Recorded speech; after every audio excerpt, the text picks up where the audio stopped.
Pois é, o Eduardo Bolsonaro chutou o balde. Falou: quer saber? Que Tarcísio que se dane, com ou sem apoio do meu pai, com ou sem o apoio do Bolsonaro, estou aqui para 2026 e pronto. Rapaz, isso deu uma repercussão lá em Brasília e a gente vai falar um pouquinho sobre isso. Santiago Penha também fez um discurso digno de um estadista lá na ONU, muito mais impactante e interessante do que o do Lula, não tenha dúvida sobre isso. Agora, uma coisa chamou atenção, uma ligação misteriosa do senhor Luiz Inácio Lula da Silva antes de chegar nos Estados Unidos, antes de encarar o Donald Trump. Também tem o discurso do Hugo Mota, diz que é todo machão, corajoso, não tenho medo do tal do Donald Trump, não. Será mesmo?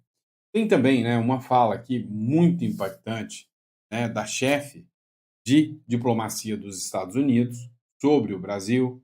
Enfim, tem muita coisa. Nós vamos falar sobre o Alan dos Santos, tem muita coisa para a gente debater aqui. Seja muito bem-vindo, é um prazer enorme estar aqui com você, debater um pouquinho mais sobre a política como ela é, política, geopolítica. Então, muito obrigado pela confiança. Bora começar de matéria já com o Eduardo Bolsonaro? Então, bora para cima. Vamos lá, pessoal. Matéria do Goiás 246. O Eduardo Bolsonaro disse que será candidato até contra o Tarcísio, e mesmo que não tenha o apoio do Bolsonaro. Lembrando para vocês que dois partidos já convidaram o Eduardo Bolsonaro. Na verdade, um partido, que é o PRTB, já fez o convite oficial, o outro foi o convite de um dos integrantes do partido, que é o Jeffrey Chiquini, para o Eduardo Bolsonaro comparecer, né, ao Partido Novo, estar junto com o Partido Novo. O deputado federal Eduardo Bolsonaro disse a mais um interlocutor que será candidato a presidente da República, com ou sem o apoio de Jair Bolsonaro. Ele tem afirmado que vai sair do PL e se filiar a um partido menor para se lançar à sucessão de Lula. Pois é, se o Eduardo Bolsonaro não ficar inelegível, pode ter certeza que ele vai dar trabalho. E eu, particularmente, é a minha opinião pessoal, viu? Entre alguém que o Bolsonaro indica e entre o Eduardo Bolsonaro tem mais liberdade. Por quê? Porque o Eduardo Bolsonaro, ele está lá nos Estados Unidos, ele vai fazer a campanha dele, ele já enfrentou, de certa forma, o Supremo Tribunal Federal, enquanto que o próprio Bolsonaro agora está na mira do sistema. Está preso, gente. E é lógico que ele vai ser coagido a apoiar o que o sistema quer. O parlamentar está disposto a ser candidato, mesmo que o pai apoie o governador de São Paulo, Tarcísio de Freitas, para a presidência da República, ou qualquer outro presidencial. Isso aí deu um burburinho, né? Até que o próprio Silas Malafaia foi fazer críticas. O Valdemar da Costa Neto falou que o Eduardo Bolsonaro quer ajudar a terminar de matar o pai dele, né? Politicamente. Ou não. Então, assim, sinceramente, nesse embate aqui, eu acho que o Eduardo Bolsonaro acaba tendo. Hoje, vem cá, vou fazer uma pergunta para você.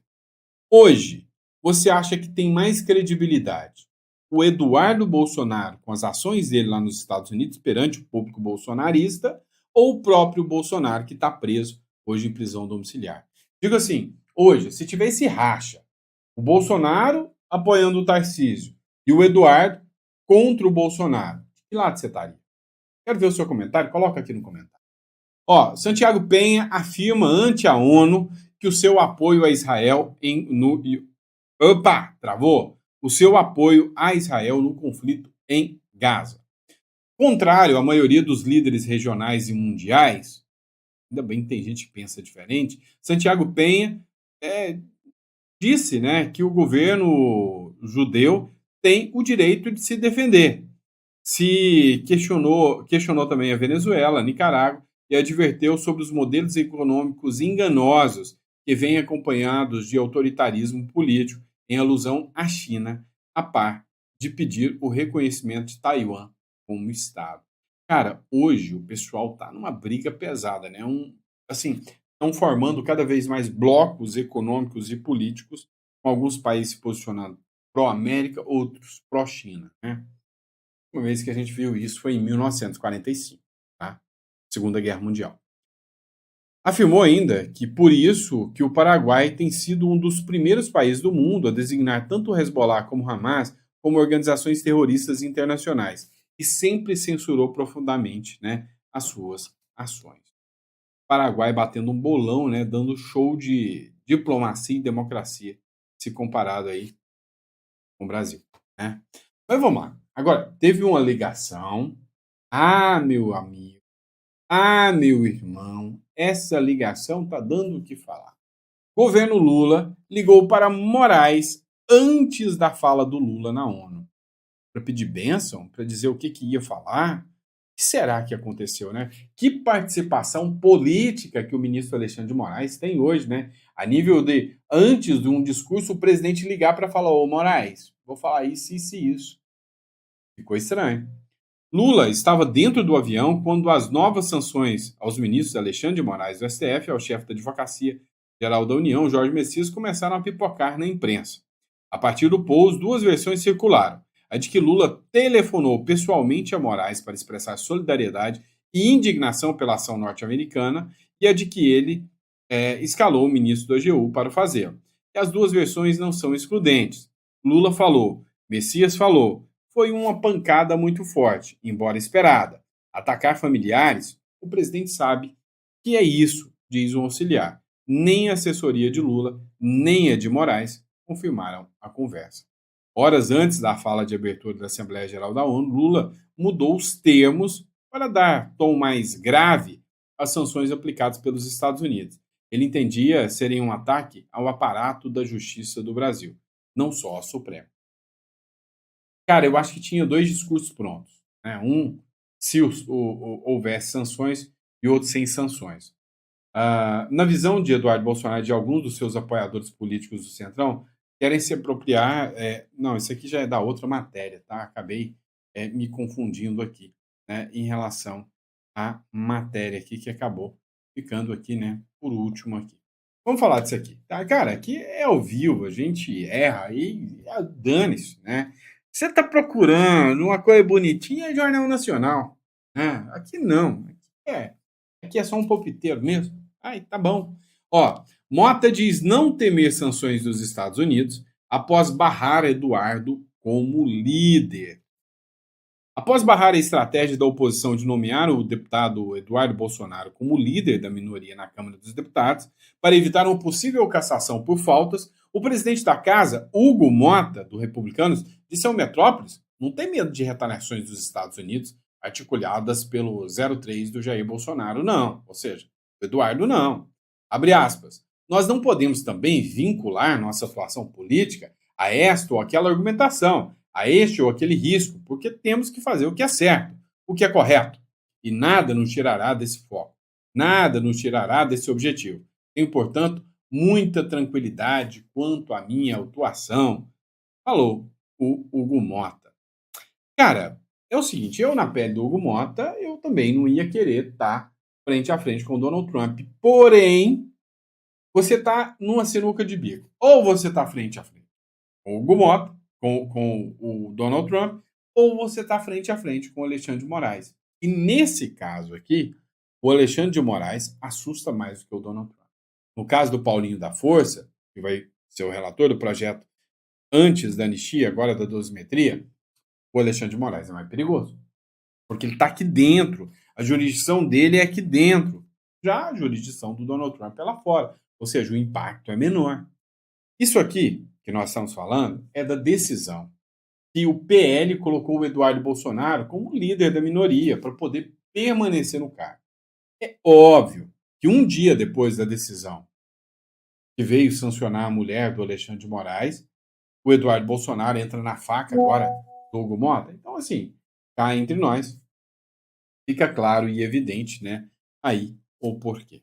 Vamos lá, eu quero acompanhar essa matéria de Metrópolis aqui com vocês. Queremos ver democracia em Cuba, diz porta-voz dos Estados Unidos sobre reação à fala do Lula à ONU. O Lula teve um momento que foi, assim, degradante da diplomacia brasileira, uma coisa, assim, vergonhosa.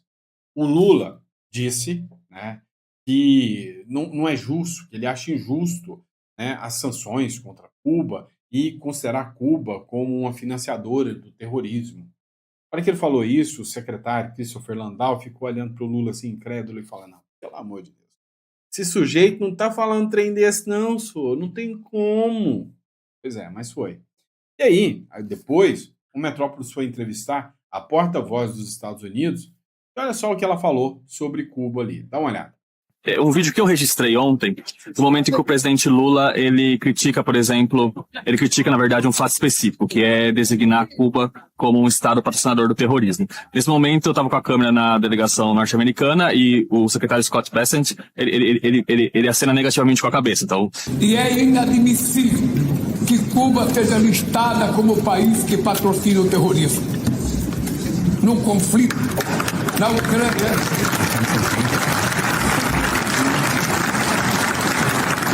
Ficou um pouco claro ali que a diplomacia norte-americana discorda desse posicionamento do presidente. Você pode falar um pouco mais sobre isso, o contexto, por que essa crítica do presidente Lula existe uma discordância por parte do governo norte-americano? Bom, realmente eu não posso representar o ponto de vista do presidente Lula. Eu deixo para ele esclarecer as suas opiniões sobre o caso, mas a posição dos Estados Unidos sobre a Cuba é muito clara há muito tempo. Queremos ver uma democracia na Cuba. Queremos ver um povo cubano livre, democrático. Então, estamos utilizando nossas medidas, nossas ferramentas para chegar a essa solução. Pois é. Cara, assim, a diplomacia brasileira tá muito esquisita. Agora, isso aqui foi um bolão do Lula, tá? Você pode não gostar do Lula, mas isso aqui, pro Lula, foi uma coisa boa, tá? Bateu um bolão aqui. Lula e Zelensky se reúnem em Nova York e defendem busca por solução pacífica para a guerra. Por que isso aqui é bom pro Lula? Tá? O Lula vai pagar de pacificador aqui. Lembra que o Lula, durante as eleições, falou: não, companheiro, é só me dar uma cervejinha, uma mesa de bar e eu resolvo essa guerra aqui. Cerveja já esquentou, já chocou, já virou vinagre, já lascou tudo. E o Lula não resolveu foi nada, pelo contrário, foi se juntar ao lado do agressor. Depois de tanto tempo, né? Depois de quase 4 anos, né? Nós já estamos no terceiro ano de mandato, né, no meio do terceiro ano do mandato, é que o Lula resolve se reunir com o Zelensky. Só que isso foi uma bola meio que dentro, porque o Trump também falou: não, calma, deixa quieto, que daqui uma semana também essa briguinha aí do Zelensky com o Putin eu resolvo. O Trump não deu conta de resolver, o Lula não deu conta de resolver. Agora, o Zelensky elogiou pra caramba o Lula, né? Não, o Lula vai ser um nome forte para ir lá dialogar com o Putin e tal. Eu acho que é bravata, mas assim, o Lula saiu bem na foto. O presidente Luiz Inácio Lula da Silva se reuniu nesta quarta-feira em Nova York com o presidente da Ucrânia, Volodymyr Zelensky, a pedido do líder ucraniano. O encontro ocorreu durante a Assembleia Geral da ONU. Lula lamentou o sofrimento humano causado pelos mais de 3 anos de combates e reforçou sua convicção de que não haverá solução militar para o conflito. O presidente brasileiro declarou apoio ao processo de diálogo iniciado em Istambul e em maio, iniciado pelo Trump, e as conversas realizadas no Alasca e em Washington. Defendeu ainda maior envolvimento da ONU e afirmou que um entendimento sobre um cessar-fogo deveria ser o primeiro passo para uma negociação. E aí, o que pegou aqui, né, é que o Lula, nessa manifestação aqui, mostrou sinalização ao Zelensky, né? O Lula, que já vem tendo uma imagem bem desgastada aí, imagem não democrática, né, uma imagem bem desgastada perante, né, o cenário internacional, acaba agora entrando num novo discurso de que ele é democrático, tentando voltar a dialogar com democracias, depois de tanto tempo bajulando ditaduras. E aí vem uma publicação do Sóstenes Cavalcante. O Trump deve exigir que o Lula o encontre pessoalmente se o Lula fugir. Eita, que o Lula já falou que era o Alckmin que ia lá, talvez uma ligação, e o Trump falou: não, Lula, aqui. Eu conversava ontem com negociadores brasileiros, né, que estão envolvidos diretamente nas negociações. O que eu ouvi, né, que esse encontro, a equipe do presidente Lula, inicialmente, prefere de uma forma mais controlada. algo que você tenha maior segurança. Por isso, a defesa de um encontro por videoconferência, por telefone. Telefone vai ser muito ruim, teria que ser pelo menos videoconferência. Agora, tem um detalhe, segundo esse negociador, o presidente Trump pode preferir um encontro presencial, físico, lá em Washington. Neste caso, Lula tem de ir, e Lula quer ir, né? Com todo o risco que pode envolver uma reunião desse tipo, que o diga o Ramaphosa da África do Sul, que o diga Zelensky da Ucrânia, né, que enfrentaram situações constrangedoras ali nos encontros com Trump, mas a avaliação que o presidente Lula tem uma saia justa, tem uma habilidade política, capaz de enfrentar essas situações. Então, se for para ser um encontro pessoal, eu concordo com o Joel, acho que nesse caso melhor, com todos os riscos que isso envolve, é melhor um encontro pessoal realmente, aproveitar essa janela que foi aberta. Mesmo porque, segundo esses negociadores, eles avaliam que não é só o Brasil que tem interesse nesse encontro, não.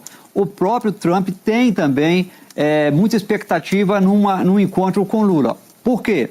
Segundo esse negociador ali, que fala diretamente com os técnicos americanos, a avaliação é a seguinte: na área técnica dos Estados Unidos, já existe uma avaliação que os Estados Unidos estão perdendo tempo em mudar, por exemplo, as tarifas para café e carne.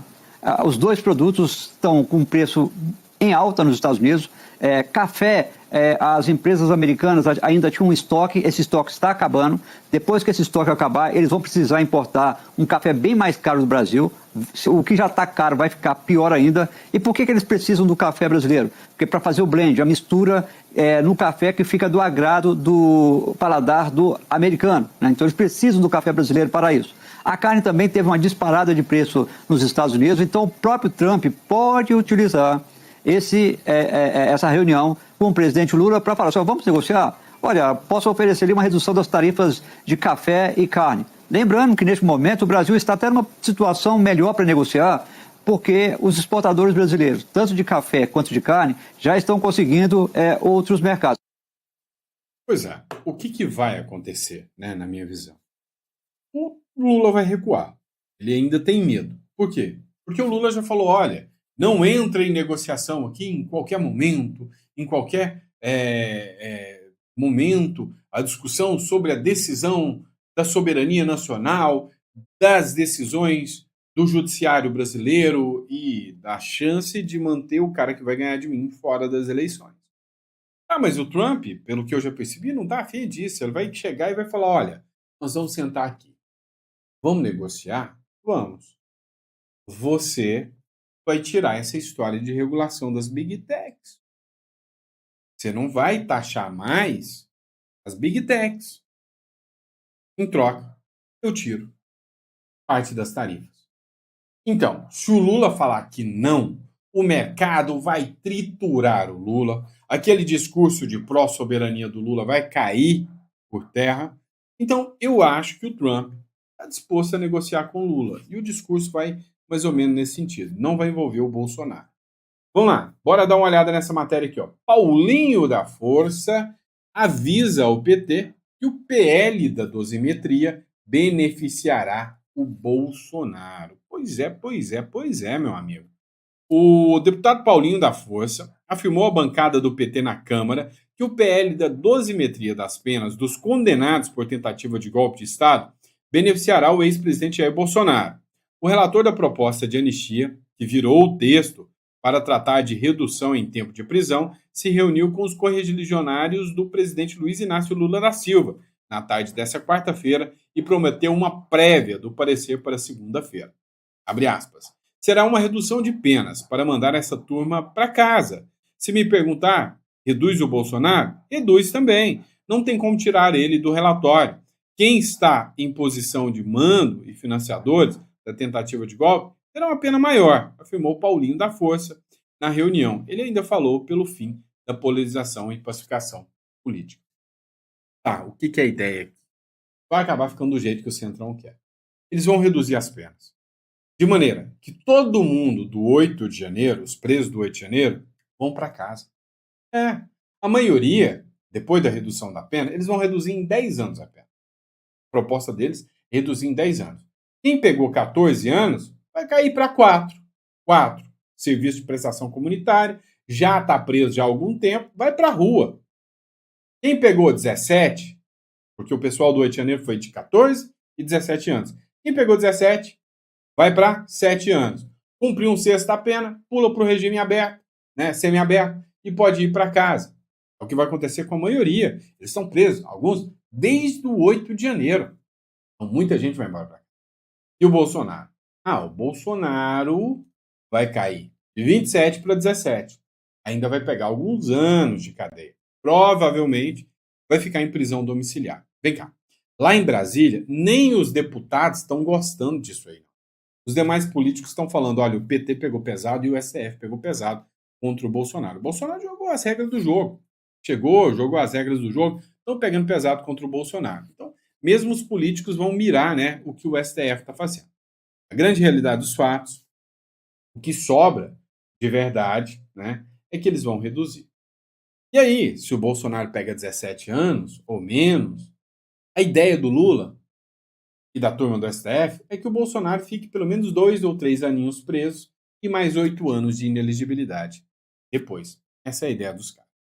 Vamos lá. O Alan dos Santos tirou onda, mitou, né, em cima do Lula e da Polícia Federal. Ele, que é foragido da Polícia Federal, chegou pertinho dos caras lá nos Estados Unidos e falou: Ei, me prende aqui? Quero ver vocês terem coragem de me prender aqui nos Estados Unidos. Escuta só esse trecho. Vai ter que filmar o cara com o brasão da PF, né? Ele pode encostar o dedo em mim. Eu vim aqui para provar que eu sou livre. Eu não pertenço a essa ditadura maldita. Eu vou entrar ao vivo aqui agora na timeline. Pois é, foi lá para tirar onda, né? Não, eu vou mostrar para vocês é que eu sou livre e vou entrar ao vivo agora. Agora, quem que não é livre? O artista que não come, né, no pratinho da Rouanet, ou o artista que não lê na cartilinha da esquerda. Pois é. A Ivete Sangalo foi achincalhada. Adivinha por quem? Pela própria turma da Left People, pela galera esquerdinha. Dá uma olhada, essa publicação é do canal do Paulo Matias, eu sempre cito a fonte para vocês. A esquerda cobra Ivete Sangalo por não comparecimento em protestos contra a PEC da blindagem e da anistia. Ora. Well, né? Onde já se viu isso? A Vevete não apareceu lá para puxar saco do titio Lula? Como assim? Ivete Sangalo foi criticada nas redes por não participar dos protestos da esquerda contra a PEC da blindagem e pela anistia a condenados, enquanto outros artistas marcaram presença nesses atos. Vou te contar o que devia acontecer com esses artistas. Presta atenção. Internautas manifestaram decepção com o seu silêncio e a compararam com a Daniela Mercury, que participou ativamente das manifestações. Eu até vi, né? Tinha uma cena que ela e o Wagner Moura, que é outro branco, estava com um negro segurando o guarda-sol para elas. Mas se fosse uma cena com alguém de direita fazendo isso, machista, né? Esquerdistas questionaram se a ausência é por posicionamento, ou seja, ela é contra isso, é por omissão ou é alguma estratégia dela. Agora, essa moda deveria ir para o Congresso Nacional. Bem que eu estou até com medo de dar palpite aqui, né? Tem gente querendo me enfiar em furada porque assistiu o vídeo meu, falou que eu dei ideia e me citaram numa coisa aí que vocês já estão sabendo o que é. Eu já até fiz um vídeo falando sobre isso, né? Mas pegaram a ideia aqui do canal e disseram que partiu do meu canal. Igual aqui, eu dei ideia, isso aqui era uma coisa que devia ir para o Congresso Nacional. Depois dá ruim, a culpa é minha, né? Mas vamos lá. Artistas podem perder contratos após manifestações políticas. Tem que ser assim. Depois que diversos artistas foram às ruas pelo Brasil no último domingo, 21, né, dia 21, para protestar contra a PEC da emenda à Constituição da blindagem, que foi aprovada na Câmara dos Deputados, a Assembleia Legislativa do Amazonas, a ALEAM, recebeu um projeto de lei de autoria da deputada estadual Débora Menezes, do PL, que pode impactar a categoria. Parabéns, Débora. A proposta proíbe por 5 anos a contratação de artistas que realizarem manifestações de caráter político-partidário em eventos financiados total ou parcialmente com dinheiro público. O texto ressalta que qualquer gesto, símbolo, discurso, slogan ou até mesmo uma crítica que envolva partidos, candidatos ou figuras políticas em shows custeados pelo Estado será considerado uma infração. Eu vou além, vamos ampliar isso aqui, meu companheiro, como diria Ciro Gomes. Vamos aí, companheiro, vamos ampliar isso aqui um cadiquinho, né? Vamos colocar isso aqui melhor. Por quê? A minha opinião, e aí se alguém quiser me ferrar depois por causa das minhas opiniões também, que eu já tô até me lascando por causa das minhas opiniões, né? Então, a minha opinião, meu palpite, é que deveria ter uma lei dentro do Congresso Nacional que diz que todo e qualquer artista que se manifestar publicamente de cunho político, seja com dinheiro público, em algum evento público, ou na vida privada e particular também, ela deve ser automaticamente excluída, né, uma inelegibilidade, por 8 anos a Lei Rouanet, e a fazer shows também, né, com qualquer órgão público. O Leonardo vai lá e coloca uma bandeira, a Ana Castelo vai lá e coloca uma bandeira e fala 22 é Bolsonaro. Beleza, tem que ficar 8 anos sem pegar dinheiro ou sem fazer show onde é dinheiro público. Mas uma coisa eu te garanto, a turma do L vai se lascar muito mais, não é? Então, a minha opinião sincera, artista é para fazer arte, não é para influenciar ninguém no mundo político. Fez manifestação política em entrevista. Fez manifestação política. Presta atenção. Fez manifestação política em entrevista. Fez manifestação política em suas redes sociais. Fez manifestação política em show, igual o Zé Ruela lá. Inicia o cavalo! Vocês sabem de quem eu estou falando, né? É porque a gente não lembra muito o nome desse cara. Ele é meio insignificante. Então, esse tipo de cara tem que ficar proibido de fazer show em qualquer prefeitura, verba pública, né? Inclusive de pegar a Lei Rouanet também. Nem sei se pega. Né? A minha opinião é que esse projeto aqui deveria ser ampliado, deveria ir além. Aí o que acontece? Aprova um projeto desse, a culpa é de quem? É do Sandro, porque alguém resolveu roubar alguma coisa, porque ele deu uma ideia. Tá bom, dane-se, né? Vamos lá, matéria do Globo, tá? Lula pode oferecer minerais críticos e regulação das Big Techs em negociações com Donald Trump. É o que eu disse, não foi o que eu falei para vocês? Bora lá. O governo do presidente Luiz Inácio Lula da Silva avalia que, do ponto de vista comercial, tudo está sobre a mesa, com a possibilidade real de diálogo entre os presidentes brasileiros e Donald Trump, incluindo o acesso dos americanos a minerais críticos e a regulação das grandes plataformas digitais. A parte política das reivindicações americanas, que pede uma interferência no judiciário para favorecer o ex-presidente Jair Bolsonaro, está totalmente fora da questão. Né? Ou seja, o que está rolando? Discutir sobre o Bolsonaro, esquece. Mas o Trump vai emparedar o Lula. O Trump já entendeu que chegar e falar para o Lula o seguinte: ô Lula, deixa o Bolsonaro elegível novamente, é a mesma coisa de mandar o Lula pular da ponte. Todo mundo sabe que se o Bolsonaro for candidato, ele vai destruir, destroçar, detonar o Lula nas urnas numa eleição livre, justa e limpa. Estou mentindo? Todo mundo sabe que não. Agora, já que o Trump sabe que é um pedido muito pesado para o Lula, o Trump vai falar o seguinte: ô Lula, não mexe em regular as redes sociais. Faz o que vocês quiserem lá, mas deixa pelo menos as redes sociais, porque isso fomenta muito a economia americana ainda. E de quebra, ainda a galera das redes sociais dá uma lavada em vocês também. Né? Então, pode ser que o Trump fale isso. E se o Trump falar isso, não, eu tiro as tarifas, desde que não regule as redes sociais. E se o Lula falar, eu vou regular, companheiro, mas o mercado vai moer o Lula. Detalhe, o Eduardo Bolsonaro deu uma pastelada, deixou o ego subir um pouco demais e quis trazer para si a responsabilidade do tarifaço. Isso subiu o Lula e diminuiu o Eduardo Bolsonaro. Foi um erro de estratégia E quem sou eu para criticar o Eduardo Bolsonaro? Mas foi um erro de estratégia. Então, o que acontece? Se o Trump falou, Lula, eu vou tirar as tarifas. Só não regula, só assuma o compromisso que acabou o assunto de regular redes sociais. Se isso acontecer e o Lula falar não, acabou aquele discurso que a culpa é do Eduardo. Todo mundo vai falar, não, agora a culpa é do Lula, que quer regular as redes sociais, e para isso está mandando os empresários, os exportadores se lascarem, né? Vamos lá, pessoal. Última matéria. ONU divulga foto de Trump assistindo o discurso de Lula na Assembleia Geral. Nossa, como o Lula é impactante, gente. A esquerda chega a ovular com isso aqui. A ONU divulgou uma foto em que o presidente dos Estados Unidos, Donald Trump, aparece acompanhando atentamente o discurso do presidente Lula na Assembleia, na abertura da 80ª Assembleia Geral em Nova York. Abre aspas. Eu estava entrando e o líder do Brasil estava saindo. Nós nos vimos, contou o clima, né? Nos abraçamos e concordamos que nos encontraríamos na próxima semana. Não tivemos muito tempo para conversar, talvez uns 20 segundos, mas por cerca de 39 segundos tivemos uma excelente química. Ele pareceu um homem muito agradável. Eu gostei dele. Só faço negócio com pessoas que eu gosto, disse o Donald Trump.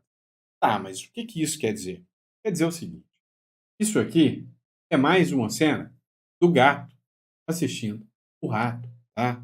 Não pense que o Donald Trump vai brincar com o Lula, não. O cara tá armando uma estratégia. O Donald Trump sabe que a marca do governo Lula é o anti-americanismo. E aí, o Donald Trump vai mover mundos e fundos para tirar o Lula do poder, igualzinho o Biden fez com o Bolsonaro. Então, esse afago do Trump para cima do Lula, para. Isso aí é só para quebrar, né? Aquela empáfia de que, Trump não conversa comigo. Ô, Lula, você tá mentindo. Ou seja, o Trump quebrou o Lula no meio do discurso do próprio Lula. Chamou tanta atenção que ninguém nem prestou atenção no discurso do Lula. Todo mundo só falava da fala do Trump. Pois é, né? Depois falam que o cara não é estrategista. E é isso, pessoal. Espero que vocês tenham gostado do nosso editorial. Sempre um prazer e uma honra poder estar aqui, discutir, debater com vocês. E eu vejo vocês, óbvio, no próximo editorial. Um grande abraço.